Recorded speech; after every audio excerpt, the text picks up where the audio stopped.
بسم اللہ الرحمن الرحیم، السلام علیکم ورحمۃ اللہ وبرکاتہ۔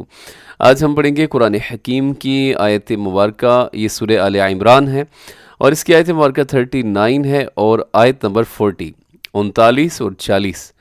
یہ دو آیات بینات ہم اس کی تلاوت کریں گے اور اس کا ترجمہ اور اس کی تجوید بھی سیکھیں گے۔ تو بسم اللہ کرتے ہیں، شروع کرتے ہیں۔ بسم اللہ الرحمن الرحیم۔ فنادته الملائكة وهو قائم يصلي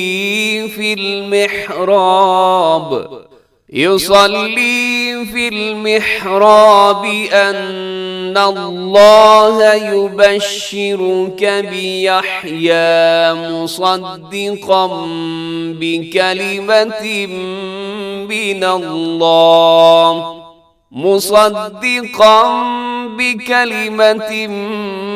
من الله وسيدا وحصورا ونبيا من الصالحين۔ جی اس آیت مبارکہ کی تجوید دیکھیے گا۔ سب سے پہلے فنادته الملائکۃ، یہاں الملائکۃ اس کے اوپر جو مد ہے یہ مد متصل ہے، بڑی مد ہے اور واجب بھی کہتے ہیں اس کو، تو ضرور لمبا کیجیے گا 4 سے 5 سیکنڈ تک۔ وَهُوَ قَائِمٌ يُصَلِّي، قائم اس کے اوپر بھی وہی مد ہے اور اس کے بعد جو ہے اسی لفظ کے آخر میں ادغام ہو رہا ہے، قائم یصلی فی المحراب، محرابی اس میں راپور ہے، موٹا پڑھا جائے گا، باقی اس میں سب باریک ہیں۔ ان اللہ، یہاں نون مشدد پہ غنہ ہے، لفظ اللہ موٹا ہے، اس سے پہلے نون کے اوپر زبر ہے۔ یبشرک بیحییٰ، بیحییٰ مصدقا بکلمۃ، مصدقا صاد موٹا ہے اور اس کے اوپر جو اقلاب کی علامت بھی نظر آ رہی ہے، چھوٹا سا میم ہے، یہاں اقلاب ہو رہا ہے۔ جب بھی تنوین کے بعد یا نون ساکن کے بعد با آتا ہے تو اس کو ہم میم کے ساتھ چینج کر کے پڑھتے ہیں، اسے اقلاب کہا جاتا ہے۔ بکلمۃ، یہاں پہ ادغام ہے کیونکہ تنوین کے بعد میم ہے تو میم حروف یرملون میں شامل ہے، یہاں ادغام کریں گے غنّے کے ساتھ۔ من اللہ، لفظ اللہ موٹا رکھیے گا، اس سے پہلے زبر ہے۔ وَسَيِّدًا وَحَصُورًا وَنَبِيًّا مِّنَ الصَّالِحِينَ، یہاں پہ ادغام ہو رہا ہے جی، 2-3 جگہ پہ ادغام ہو رہا ہے۔ سب سے پہلے وَسَيِّدًا، یہاں پہ ادغام ہے، تنوین کے بعد واو ہے۔ وَحَصُورًا، پھر آگے بھی ادغام ہے۔ وَنَبِيًّا، یہاں بھی ادغام ہے غنّے کے ساتھ۔ مِنَ الصَّالِحِينَ۔ اوکے، آیت دیکھیے گا، آیت نمبر 40۔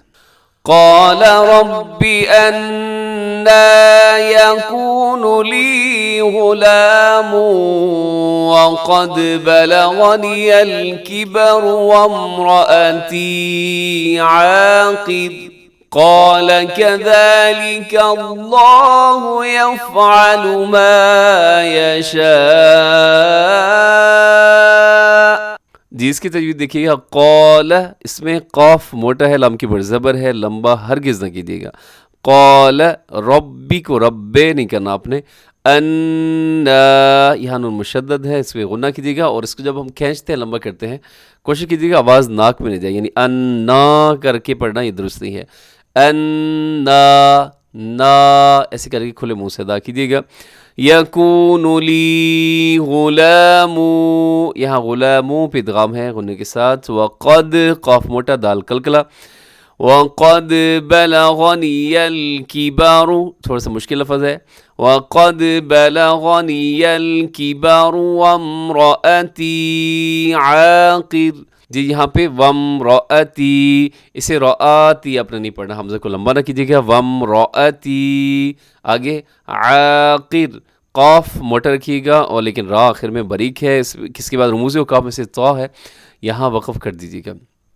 رموز اوقاف کے حوالے سے ایک اور ویڈیو انشاءاللہ بہت جلد ہم اپلوڈ کر رہے ہیں اور اس میں رموز اوقاف کی کچھ مزید تفصیل ہیں جو انشاءاللہ آپ کو بہت پسند آئے گی اور بہت دلچسپ اس میں معلومات ہیں کہ یہ رموز اوقاف کا کس نے شروع کیے سب سے پہلے، اور جتنے بھی رموز اوقاف ہیں اس کی کیا ریزن ہے، کیا وجہ ہے، یہ کہاں پہ آتے ہیں اور معنی میں کیا چینجنگ آتی ہے، تو یہ سب انشاءاللہ ڈیٹیل کے ساتھ ہم ایک ویڈیو جو ہے وہ اس میں بہت جلد پیش کریں گے۔ اور آگے دیکھیے جی عاقر، اس میں کیا ہے جی، قاف موٹا را باریک، آگے قال کذالک اللہ، لفظ اللہ ہے، لفظ اللہ سے پہلے زبر ہے، اسے آپ پر پڑھیے گا، یفعل ما یشاء، جی یہاں پہ جو مد ہے اسے مد متصل کہا جاتا ہے، جو آخر میں آیت 40 کے بالکل آخری لفظ ہے۔ جی اب یہ دو آیت بینات ہیں، آپ ان کا ذرا ترجمہ سماعت کیجیے گا۔ فنادتہ، تو آواز دی اس کو، الملائکۃ، فرشتوں نے، وہوا، اور وہ، قائم، کھڑے ہوئے، یصلی، نماز پڑھنے، فی المحرابی، محراب میں، ان اللہ، کہ اللہ، یبشرک، تمہیں خوشخبری دیتا ہے، بیحییٰ، یحییٰ کی، مصدقاً، تصدیق کرنے والا، بکلمۃ، حکم، من اللہ، اللہ سے، وسیداً، اور سردار، وحصوراً، اور اپنے نفس کو قابو کرنے والا، قابو رکھنے والا، ونبیاً، اور نبی، من الصالحین، نیکوکاروں میں سے۔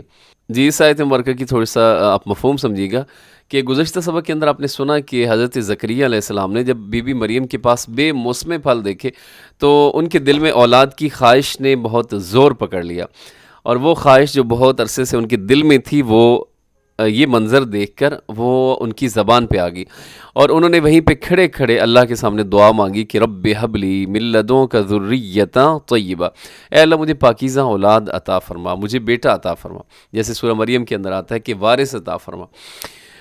تو اللہ تعالیٰ نے ان کو اس وقت بیٹے کی خوشخبری سنوائی جس وقت وہ کیا کر رہے تھے۔ اس آیت مبارکہ جو آج کا سبق ہے کہ جب وہ کھڑے تھے اور محراب میں، حجرے میں کھڑے ہو کر وہ نماز پڑھ رہے تھے، تو اس وقت فرشتوں نے ان کو آواز دی اور بیٹے کی خوشخبری دی، ان اللہ یبشرک، کہ بے شک اللہ تعالیٰ آپ کو بشارت دے رہا ہے، خوشخبری دے رہا ہے کہ اللہ تعالیٰ آپ کو ایک بیٹا عطا فرمائیں گے، اور بیٹا بھی ایسا اللہ عطا فرمائیں گے کہ جس کا نام بھی اللہ خود رکھ کر دیں گے، بیحییٰ، یعنی نام بھی یہ اللہ کی طرف سے رکھا ہوا ہے۔ اور کیسا خوش نصیب بیٹا ہے، کیسا خوش قسمت بیٹا ہے کہ ابھی وہ پیدا نہیں ہوا لیکن اس کی تعریفیں جو ہیں وہ اللہ تعالیٰ پہلے حضرت زکریا علیہ السلام کو سنا رہے ہیں کہ آپ نے مجھ سے بیٹا مانگا ہے، تو یہ بیٹا ایسا ہوگا جس کو میں کیا بناؤں گا، پیغمبر بناؤں گا، اس کا نام بھی میں اللہ خود رکھ کے بھیجوں گا، اور وہ جو آپ کا بیٹا ہوگا وہ سیدن، سردار ہوگا، بہت نیک ہوگا، اپنے نفس کو قابو میں رکھنے والا ہوگا، اور اللہ سے بہت ڈرنے والا اور نیک لوگوں میں اس کا شمار ہوگا۔ تو حضرت زکریا علیہ السلام نے جب یہ خوشخبری سنی تو ان کا کیا رد عمل تھا، آگے نیکسٹ آیت دیکھیے گا، قال، انہوں نے کہا، اس نے کہا حضرت زکریا علیہ السلام نے، یعنی ربی، اے میرے رب، انا، کہاں، یکون، ہوگا، لی، میرے لیے، غلام، لڑکا، وقد بلغنی، جبکہ مجھے پہنچ گیا ہے، الکبر، بڑھاپا، وامرأتی، اور میری عورت، عاقر، بانجھ ہے، قال، اس نے کہا، یعنی اللہ رب العزت نے فرمایا، کذالک، اسی طرح، اللہ یفعل ما یشاء، اللہ جو کرتا ہے جو چاہتا ہے، اللہ وہ کرتا ہے جو اللہ تعالیٰ چاہتے ہیں۔ حضرت زکریا علیہ السلام نے دعا مانگی، لیکن جب قبولیت کی اللہ رب العزت کی طرف سے اعلان ہوا کہ میں نے آپ کی دعا قبول کر لی، تو حضرت زکریا علیہ السلام نے پھر ایک سوال پوچھا، یا اللہ اولاد کیسے ہوگی؟ اب یہ جو حضرت زکریا علیہ السلام کا سوال تھا، یہ کوئی بے یقینی کی وجہ سے نہیں تھا کہ بھائی یہ نہیں ہو سکتا، ہو نہیں سکتا ایسے، بے یقینی کی وجہ سے نہیں تھا، بلکہ یہ ایک بہت بڑی نعمت کے اچانک ملنے پر جو ایک تعجب ہوتا ہے، یہ تعجب بھرا ایک انداز تھا جو در حقیقت ایک شکر کا ہی ایک انداز ہے۔ سوال کا مطلب یہ بھی ہو سکتا ہے کہ انہوں نے یہ سوال پوچھا کہ اللہ کیسے ہوگا، مطلب یہ کہ بچہ کیا اسی بڑھاپے کی حالت میں پیدا ہو جائے گا یا پھر ہمیں جوانی لوٹا دی جائے گی؟ تو اللہ تعالیٰ نے فرمایا اسی طرح، ایسے ہی، یعنی لڑکا میں آپ کو عطا کروں گا، اسی بڑھاپے کی حالت میں آپ کو عطا کروں گا۔ حضرت زکریا علیہ السلام کی ایک بہت خوبصورت ان کا ایک جملہ ہے جو انہوں نے کہا، اور جب یہ دعا مانگ رہے تھے، جیسے سورہ مریم کے سٹارٹ میں اگر آپ دیکھیں تو وہاں پہ آتا ہے، حضرت زکریا علیہ السلام نے کہا کہ اے اللہ، میں آپ سے دعا مانگ کر کبھی محروم نہیں رہا، تو دعا مانگتے ہوئے یقین کامل کا ہونا بہت زیادہ ضروری ہے۔ یہ ضروری ہے کہ آپ کو اللہ کی ذات پر پورا بھروسہ ہو اور آپ کو یقین ہو کہ اللہ تعالیٰ ہماری دعاؤں کو سنتے ہیں اور شرف قبولیت بھی جو ہے وہ عطا فرماتے ہیں۔ تو حضرت زکریا علیہ السلام نے کیا کہا؟ اب دعا کے کچھ طریقہ کار ہوتا ہے۔ سب سے پہلے یہ ہوتا ہے کہ اللہ کی تعریف کی جائے، پھر اس کے بعد اپنی عاجزی بیان کی جائے، جیسے سورہ مریم کے شروع میں حضرت زکریا علیہ السلام نے کہا کہ یا اللہ میں بوڑھا ہو گیا ہوں، میں اتنا بوڑھا ہو چکا ہوں کہ میرے سر کے بالوں میں سفیدی آ گئی ہے اور میری ہڈیاں جو ہیں انتہائی کمزور ہو گئی ہیں، چٹک گئی ہیں۔ رب انی وہن العظم منی واشتعل الرأس شیبا، یہ حالت کو میں پہنچ چکا ہوں، لیکن ولم اکم بدعائک رب شقیہ، لیکن اللہ میں آپ سے دعا مانگ کر کبھی بھی محروم نہیں رہا، تو اے اللہ مجھے بیٹا عطا کر دے۔ تو یہ حضرت زکریا علیہ السلام کی دعا ہے جو آپ نے سنی۔ آیت 30 کے اندر انہوں نے آیت 38 کے اندر یہ دعا مانگی اور پھر اللہ تعالی نے ان کی بشارت، ان کی دعا کو قبول فرما لیا۔ امید ہے جی بات سمجھ آ گئی ہوگی۔ اس کے ساتھ ہی آج کا سبق مکمل ہو گیا۔ خوش رہیں ہمیشہ۔ السلام علیکم ورحمۃ اللہ وبرکاتہ۔